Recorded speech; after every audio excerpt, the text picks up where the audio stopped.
lugar yo quería dar las gracias a UCE y a Miguel por contar conmigo para poder estar hoy aquí. Es un placer, como siempre. Yo os voy a hablar un poquito, yo soy...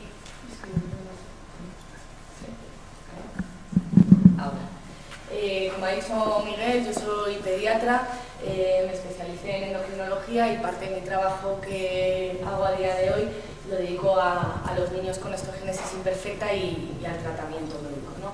Entonces, un poco el objetivo de mi charla de hoy era explicaros un poquito acerca de la osteogénesis imperfecta, si me deja esto.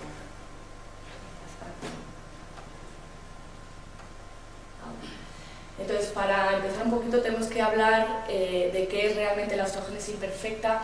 La osteogénesis a día de hoy, con lo que ha avanzado, comprende un grupo muy heterogéneo de enfermedades hereditarias que están producidas por un desorden a nivel del tejido conectivo y que va a afectar principalmente a la producción del colágeno tipo 1. Como han dicho anteriormente, es una enfermedad rara. Yo siempre digo que el concepto raro a mí no me gusta, sino más bien poco conocida, ¿no? de una prevalencia baja, una incidencia actual estimada en uno de cada 10.000 habitantes, ¿vale? Que no es tan poco, y sí que es verdad que varía entre países en función de la consanguinidad y de otros factores, y actualmente en los últimos estudios se ha visto que no hay diferencias entre sexos. Pero como veis ahí, siendo una enfermedad rara en niños, es la primera causa de osteoporosis en la infancia, lo cual es algo que siempre tenemos que tener en consideración. Para entrar un poquito en ello, que tendríamos que hablar primero de qué es el colágeno tipo 1, ¿no? ¿Por qué es tan importante? El colágeno es una proteína, el tipo 1, que es el componente fundamental de la matriz extracelular, que va a proporcionar soporte y resistencia a los tejidos. Está formada principalmente por 3 cadenas polipeptídicas que se van a agrupar en una estructura helicoidal, y es lo que va a proporcionar esa resistencia a los tejidos. Es componente fundamental de los huesos, pero como veremos luego posteriormente en las manifestaciones clínicas, también está presente en otros tejidos, en tendones, en la dentina, en la piel, en arterias, etc. ¿Vale? Esta molécula de colágeno se sintetiza a partir de 2 moléculas de procolágeno y van a estar codificadas por unos genes que luego hablaremos de ellos, que son los que causan más frecuente patología, que son los genes COL1A1 y COL1A2. Esta es la molécula de colágeno sintetizada, pero el problema que tenemos es que para llegar a esta síntesis, que parece muy simple, tiene que producirse una serie de modificaciones y una serie de reacciones enzimáticas muy complejas, y cualquier alteración que se produzca durante todos estos procesos va a dar lugar, en cierto modo, a una osteogénesis imperfecta. De ahí a que tengamos tanta variabilidad en la expresión clínica. ¿Cuáles son las manifestaciones clínicas? Siempre hemos dividido la osteogénesis en cuanto a manifestaciones esqueléticas, que son las fundamentales por las que siempre hacemos el diagnóstico, y luego otra serie de manifestaciones que llamamos extraesqueléticas. Dentro de las manifestaciones esqueléticas, ¿qué nos vamos a encontrar? Generalmente son pacientes donde la densidad mineral ósea va a estar baja, esto va a llevar a una fragilidad ósea, vamos a tener fracturas sobre todo de huesos largos, aplastamientos vertebrales, deformidades óseas, nos podemos encontrar escoliosis, patología a nivel de la base de la unión craneocervical y dolor óseo, que es un componente muy subjetivo pero fundamental, ¿vale? Todo ello va a llevar también a una deficiencia de crecimiento que lo vamos a ir viendo durante la infancia. Y como hemos comentado anteriormente, esto se caracteriza por la amplia variabilidad fenotípica que nos vamos a encontrar entre distintos pacientes afectados. Si vemos aquí, si lo veis, podemos ver un ejemplo de aplastamientos vertebrales, como podéis ver en la imagen de la izquierda, una afectación grave, deformidades a nivel de huesos largos, donde incluso podéis ver ahí una fractura a nivel de miembros superiores, a nivel de miembros inferiores, ¿vale? Y aquí podemos ver un poco la diferencia entre pacientes con huesos casi rectos, normales, con una densidad aparentemente normal, a niños que nacen ya con fracturas intraútero, con formas muy severas de afectación. Con lo cual, esto ya nos lleva a anticipar un poco que el tratamiento de la osteogénesis va a ser un tratamiento totalmente individualizado, y que esto es fundamental. Dependiendo de la afectación y de la evolución, vamos a llevar una serie de tratamientos, una serie de medidas. ¿Qué otras manifestaciones vamos a tener? Como hemos dicho antes, el colágeno tipo 1 no solo va a estar presente a nivel del hueso, sino que hay otros tejidos en los que también van a estar presente el colágeno tipo 1. Muy típico también, aunque no patognomónico de la enfermedad, las escleras. Las escleras las podemos encontrar azules, como la foto que vemos arriba, a escleras grisáceas. Estas escleras pueden variar y pueden evolucionar a lo largo de los años. Dentinogénesis imperfecta, lo mismo, no es algo que siempre va a estar presente, pero puede estar presente. La facies típica triangular que pueden tener algunos pacientes, alteraciones auditivas que suelen aparecer durante la adolescencia y que siempre tenemos que ir vigilando, y alteraciones cardíacas que ya en los últimos estudios hemos visto que con frecuencia van apareciendo antes de lo que pensábamos, y ya desde la infancia tenemos niños con afectaciones valvulares sobre todo. ¿Qué otras manifestaciones extraesqueléticas vamos a tener? Sobre todo alteraciones respiratorias en función de las deformidades que podamos tener. Suelen tener un patrón restrictivo que siempre hay que ir estudiando y vigilando. Hiperlaxitud articular, que no va a estar siempre presente, pero que sí que va a condicionar mucho la evolución del paciente, y la debilidad muscular, ¿vale? Antes, hace unos años, siempre hablábamos de osteogénesis pensando en algo puramente óseo, y cada vez el músculo lo vamos implicando más en la osteogénesis, y nos damos cuenta sobre todo que el tono muscular que tienen estos niños y la evolución de este tono es fundamental para una buena evolución de la enfermedad, ¿no? Vamos a intentar clasificar un poco la enfermedad. Como hemos visto antes, hay mucha amplitud en cuanto a las manifestaciones clínicas y en cuanto a los tipos que podemos encontrar de osteogénesis, ¿no? Os lo voy a intentar resumir un poquito porque es un poco complejo, sobre todo porque ha avanzado muchísimo en estos últimos años, ¿no? Como hemos dicho antes, el componente principal que se ve afectado es el colágeno tipo 1, que está sintetizado por los genes COL1A1 y COL1A2. Aquí vamos a encontrar casi el 90% de las mutaciones de los pacientes con osteogénesis imperfecta. Son mutaciones que son en heterocigosis, lo cual quiere decir que hay una herencia autosómica dominante, aunque muchos de ellos aparecen como mutaciones de nuevo. Si un paciente está afectado con una mutación en un gen COL1A1 o COL1A2, sabemos que tiene un 50% de probabilidades de transmitir esta enfermedad a sus descendientes. Y esto también, a la hora de hacer un consejo genético a estos pacientes, siempre hay que tenerlo en cuenta, ¿vale? Estas mutaciones lo que van a producir son alteraciones cuantitativas, o sea, es decir, vamos a tener un colágeno normal pero disminuido en cantidad, o alteraciones cualitativas, que quiere decir que vamos a tener un colágeno ya malo desde el principio. Obviamente, siempre las alteraciones cualitativas van a dar peor pronóstico que las alteraciones cuantitativas. Y hay un 15-20% restante que está producido por mutaciones en otros genes que ahora vamos a nombrar y vamos a pasar por ellos brevemente. ¿Cómo clasificamos a la osteogénesis? La clasificación ya empezó, como veis, en 1979, o sea que la osteogénesis ya se lleva estudiando desde hace tiempo, y fue creada por un doctor, Silent, que empezó a clasificar. En estos momentos obviamente no había estudios genéticos, pero empezó a clasificar a los pacientes en función de gravedad en cuanto a las alteraciones clínicas que tenían y a las manifestaciones también radiológicas.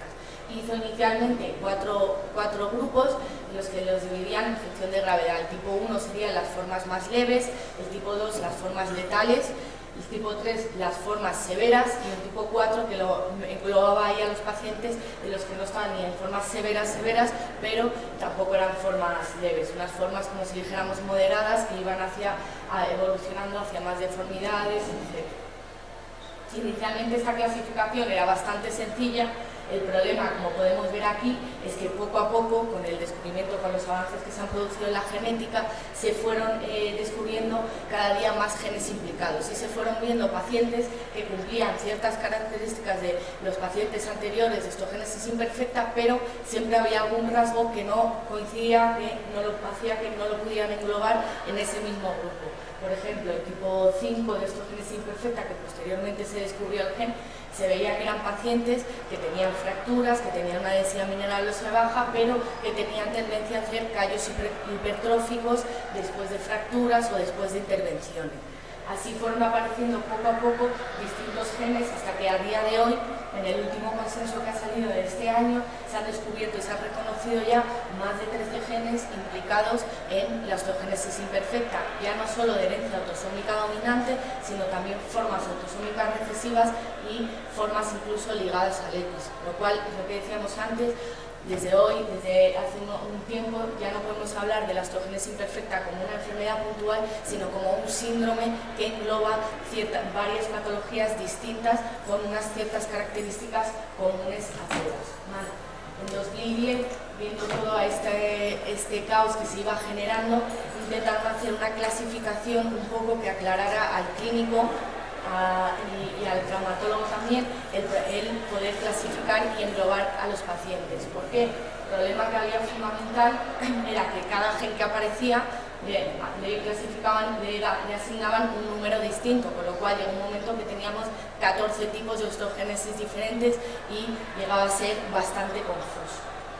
Intentaron hacer una clasificación englobando a los distintos genes en los distintos subgrupos, pero lo que fuimos viendo a lo largo del tiempo es que lo más eficaz era clasificar a nuestros pacientes no solo en función del tipo genético que tuviera o de la mutación puntual que tuviera, sino de la severidad que tuviera ese paciente. Es decir, podíamos tener osteogénesis o pacientes afectados con formas leves, formas moderadas, formas severas o formas muy severas.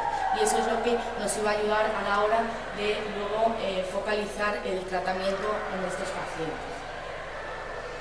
Voy a poner dos casos para que veáis un poco la diferencia de lo que nos podemos llegar a encontrar, de la amplia variabilidad clínica que podemos encontrar. Este es un caso de una osteogénesis muy severa. Es un niño, es un paciente que era producto de una gestación gemelar, bipolar biamiótica, que ya en la semana 24 empezaron a detectar que uno de los gemelos tenía una alteración de los huesos largos, los veían como incurvados, las piernas flexionadas y daba la impresión de que los fémures los tenía un poco cortos. En la semana ya 29 se venían haciendo estudios ecográficos y ya sí que vieron que tenía unas extremidades muy acortadas. La sospecha inicial, y esto parece que es bastante frecuente, la sospecha inicial fue una sospecha de una condroplasia, unos fémures cortos, y se fueron directamente hacia una posible condroplasia. El paciente nació al final en una cesárea en la semana 34 de término. Como veis, al nacimiento su peso y sobre todo su longitud estaba ya bastante afectada, y en la exploración inicial lo que llamaba la atención, ahora veremos unas fotos sobre todo, era que tenía muchísimo acortamiento de extremidades, tenía deformidades evidentes y sobre todo era un paciente que estaba muy irritable, que no se le podía tocar. Estas fueron las primeras series óseas que se le hizo al paciente. Como veis, se puede ver sobre todo la densidad de los huesos, que es casi transparente, esa osteoporosis franca ya instaurada desde el nacimiento.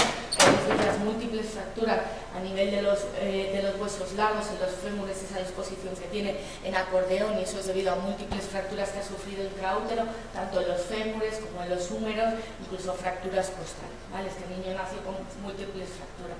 El estudio genético confirmó que tenía una mutación en el gen COL1A2, una sustitución de uno de los aminoácidos que produce una parada y hace que no sintetice colágeno tipo 1 de forma normal. Si veis aquí en las fotos es evidente, ¿no? Veis el acortamiento ya de entrada de los miembros tanto superiores como inferiores, veis un poco un estado edematoso, y ya podemos en estas fotos vislumbrar un poquito ese tono muscular que va a tener este niño, ¿no? Y que es algo que no dábamos importancia inicialmente, pero que es algo que a día de hoy debemos tratar desde el inicio. Otro caso clínico, este es totalmente distinto, es un paciente que, como veis, fue un parto normal, una gestación controlada normal, nació con un peso y una longitud normales, y tuvo una fractura de tibia izquierda al año de vida, que luego se refracturó a los 16 meses. Aparentemente, pues es un niño que ha tenido una fractura y que luego se ha refracturado, pues tampoco nos daría una sospecha inicial de una osteogénesis, ¿no? Sí que es verdad que en la exploración este niño tenía unas escleras azules, y ya haciendo un historial familiar, que esto es fundamental en los pacientes cuando nos vienen niños nuevos, sobre todo preguntar por los antecedentes familiares, Muchas veces nos pasa que los padres ellos mismos no saben que tienen una osteogénesis, sobre todo en las formas leves, y empiezas a preguntar por fracturas y te llama la atención que han tenido muchas fracturas, pero bueno, ellos siempre lo han asociado a, pues es que me caía y me he fracturado, pues sí, me he fracturado un poquito más de lo normal, pero no sabían que tenía una osteogénesis, ¿no? En este caso la madre tenía una osteogénesis y nos contaba que había tenido 4 fracturas en la infancia, tenía una talla normal y tenía una hermana también afectada de osteogénesis imperfecto. En el estudio genético familiar se confirmaba también una mutación, en este caso en el COL1A1, con lo que llamamos un codón de parada, que en este caso lo que produce es que tienen un colágeno normal, como decíamos antes, pero disminuido un poquito en cantidad. Si veis aquí, no tienen nada que ver, ya solo mirando, aunque las radiografías son de un niño más mayor, que los huesos tienen una buena densidad, este niño estuvo en tratamiento como veremos, pero no hay apenas deformidades, ¿vale? Y lo que podemos ver también en los ojos, que aquí se aprecia poco, es que son unas escleras un poco grises, no son azules, ¿vale? Pero sí que las escleras son grisáceas, que llamamos, ¿vale? Entonces, nos vamos a ir ahora un poquito al enfoque del tratamiento en estos pacientes. Lo que siempre nos tiene que quedar claro es que a día de hoy no existe cura para la osteogénesis imperfecta y que el manejo va a depender sobre todo del tipo, de la severidad de las complicaciones asociadas, ¿vale? ¿Qué objetivos principales vamos a tener en el tratamiento? Sobre todo potenciar la movilidad de nuestros pacientes, aumentar esa densidad mineral ósea a la medida de lo que podamos, disminuir el número de fracturas, disminuir el dolor, ¿vale? Esto siempre hacemos mucho hincapié en esto porque es difícil medir el dolor de los pacientes, pero tienen dolor y muchas veces, como viven siempre con dolor, no saben lo que no es tener dolor, y hasta que no ponemos un tratamiento, hasta que no vemos la evolución, de repente se dan cuenta, sobre todo los niños, que empiezan a saltar, empiezan a moverse, y es porque antes estaban afectados de dolor, que ellos lo consideraban como en su vida normal, ¿no? Tenemos que corregir deformidades, tenemos que tratar esas fracturas y tenemos que prevenir esas enfermedades asociadas, como hemos dicho, alteraciones auditivas o todas aquellas alteraciones que puedan acompañarnos, ¿no? Obviamente nuestro objetivo principal es mejorar la calidad de vida de nuestros pacientes y de los familiares, por supuesto. Hoy me voy a centrar sobre todo a nivel de las intervenciones musculoesqueléticas, que es el pilar, como si dijéramos, fundamental, y ahí tenemos 3 bases fundamentales, que son la fisioterapia, el tratamiento quirúrgico y el tratamiento médico, ¿vale? En cuanto a la fisioterapia, yo no me voy a meter mucho porque no soy fisioterapeuta, ¿vale? Pero sí que os quería comentar, sobre todo que esto ha salido recientemente un consenso del Comité Científico a nivel mundial de osteogénesis imperfecta, que lo que sí que llama la atención es que cada vez hacen muchísimo más hincapié a nivel de la fisioterapia, y esto yo siempre lo digo, se nota muchísimo la diferencia, un niño que ha empezado a hacer fisioterapia desde que nació, que va semanalmente, que hace fisioterapia todas las semanas, a un niño que no lo hace, cambia muchísimo la evolución, y esto cada vez yo creo que somos más conscientes de lo importante que es incidir en una buena fisioterapia y una fisioterapia hecha desde el inicio, ¿no? En este consenso un poco tratan de explicar y justificar la importancia de la fisioterapia y dividen como 3 pilares fundamentales. Una, en el momento, la fase inicial, el momento del nacimiento, ¿vale? Que aquí, más que una fisioterapia, sobre todo es enseñar a los padres, es transmitirles una tranquilidad a la hora de coger a su hijo, que no se vaya a fracturar, cómo deben sujetarlo, cómo deben incorporarlo, cuáles son las posiciones en las que debe estar el niño, ¿no? Y unas fases posteriores en las que ya el objetivo es maximizar esa fuerza, esa función y esa independencia, ¿no? Y obviamente también hay un papel fundamental en la fase postquirúrgica, que siempre es fundamental la recuperación con una buena fisioterapia. Lo que siempre dicen es que obviamente los beneficios son mayores cuanto antes empiece, cuanto más pequeños sean nuestros pacientes y empiecen antes con la fisioterapia, ¿no? Aquí os dejo unas estrategias que son las que publicaban en este consenso, que no vamos a entrar mucho, ¿no? Porque luego ya os iréis metiendo más en las sesiones posteriores. Y por último os voy a hablar un poco del tratamiento farmacológico, el tratamiento que tenemos a día de hoy para las osteogénesis imperfecta. Fundamentalmente los bifosfonatos. A día de hoy contamos con otros tratamientos que están ya en ensayo, pero sobre todo voy a hablaros solo de los bifosfonatos, que son los que llevamos empleando en los últimos años, ¿no? Los bifosfonatos son fármacos que son análogos sintéticos del pirofosfatos, que lo que van a hacer es inhibir la resorción ósea. En estos pacientes con osteogénesis lo que se ha visto es que hay un aumento de la destrucción ósea y una disminución de esa formación. Nosotros sabemos que para un buen remodelado del hueso lo que tiene que haber constantemente es un equilibrio entre la formación y la destrucción ósea para que se produzca un buen remodelado. Pues en estos pacientes una de las causas principales de esta densidad mineral ósea baja es que el remodelado está alterado, con lo cual destruyen más hueso, forman menos, la densidad baja. Entonces, estos fármacos fundamentalmente lo que van a hacer es que van a unirse al osteoclasto, que es la célula que destruye el hueso en condiciones normales, ¿vale? Y se lo van a frenar y lo van a inhibir. Lo que vamos a intentar hacer es frenar un poquito esa destrucción ósea para que la balanza sea mayor hacia la formación ósea que hacia la destrucción.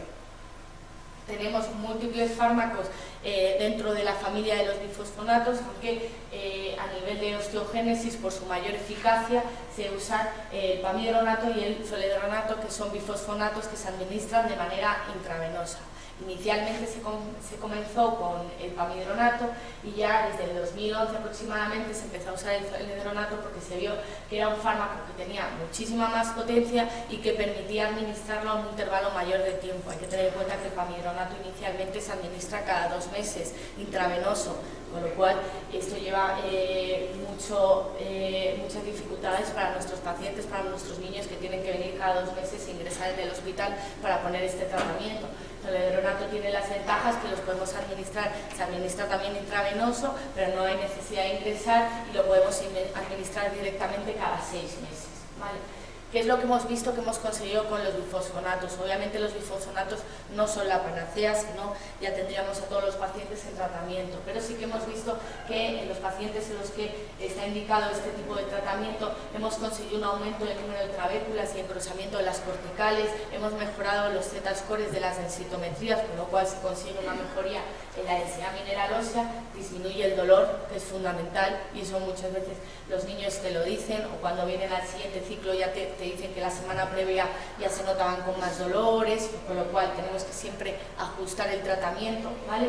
Y aumentan la movilidad y descienden el número de fracturas, ¿vale? En cuanto a efectos adversos, generalmente pocos, sobre todo en la primera administración puedes producir un cuadro pseudogripal con fiebres elevadas y hay riesgos de hipocalcemias asintomáticas. El principio de actuación de los bifosfonatos fundamentalmente es que producen una entrada de calcio masiva al hueso, con lo cual tenemos que tener cuidado y suplementar a estos niños y controlar los aportes de calcio porque podemos tener riesgo de algunas hipocalcemias, aunque la mayoría que hemos tenido siempre han sido asintomáticas, ¿vale? Obviamente, cuanto antes empecemos el tratamiento, sobre todo en las formas moderadas y severas, mejor va a ser la evolución de estos pacientes. Hemos conseguido que la ganancia de la masa ósea sea mucho mayor con el zoledronato y es verdad que las últimas guías no recomiendan suspender el tratamiento una vez que se ha comenzado, aunque esto siempre está en bastante duda, ¿vale? Tenemos que tener en cuenta que los bifosfonatos duran en el hueso unos 10 años, ¿vale? Con lo cual hay que siempre trabajar con la mínima dosis eficaz, ¿vale? Y hay que ajustar también los intervalos. En los últimos años los bifosfonatos se empezaron a usar en torno al año 2000 en Estados Unidos más o menos, con lo cual estamos empezando a obtener los resultados de aquellos niños que se empezaron a tratar y que ya han pasado a adultos y a ver esas consecuencias por el bifosfonato. No deja de ser un medicamento y siempre tenemos que valorar riesgo-beneficio. Entonces sí que hemos visto que hay un cierto grado un cierto aumento de riesgo de fracturas patológicas, ¿vale? Con lo cual a día de hoy nuestro objetivo siempre es obviamente individualizar mucho el tratamiento, no ponerlo en todos los pacientes, sino en aquellos que realmente esté indicado a la menor dosis que podamos y en el intervalo que a ese paciente le sirva. Tenemos niños que puedan estar con un tratamiento una vez al año, cada 6 meses, e incluso en algunos niños que van muy bien, nos estamos planteando en algunos casos suspender para ver la evolución y cómo van, ¿vale? Hablando del paciente que veíamos inicialmente, el caso grave, ese niño se empezó a tratar con pamidronato a los 57 días de vida, ¿vale? Y es un poco la evolución de la longitud y del peso, que como veis va bastante bajo para la media, para la edad, ¿vale? Y a pesar del tratamiento, siendo una forma grave, veis que las fracturas se siguen produciendo, ¿vale? Es decir, hasta 4 fracturas, esto va por año en cada ciclo, ¿vale? Pero veis que va sufriendo fracturas. La densidad mineral ósea va mejorando con la administración, pero no dejan de producirse fracturas. Por eso siempre decimos que estos tratamientos obviamente no son curativos, pero lo que no sabemos tampoco es este paciente cómo hubiera sido su evolución si no hubiéramos puesto los bifosfonatos. Este paciente, veis la evolución con el pamidronato, ¿vale? Aquí tenéis una foto de una dentinogénesis moderada, ¿vale? Siempre tenemos que tener en cuenta que la dentinogénesis puede aparecer en la primera dentición, en la segunda no, y eso lo tenemos que tener en cuenta, ¿vale? Veis que sigue con los acortamientos y veis las deformidades que tiene, que hay que ir corrigiendo, ¿vale? Y luego, posteriormente, este niño empezó tratamiento con zoledronato cuando empezamos a ponerlo ya en España, donde pudimos ver que sí que mejoró un poquito en cuanto a la ganancia de peso y la ganancia de longitud, y las fracturas sí que, comparado con el pamidronato, el número de fracturas lo hemos descendido un poco. Obviamente las fracturas es un caso grave y se siguen produciendo, ¿no? Veis aquí la evolución de densitometría ósea desde que empezó con el zoledronato, y siempre la curva ha ido ascendente, ¿vale?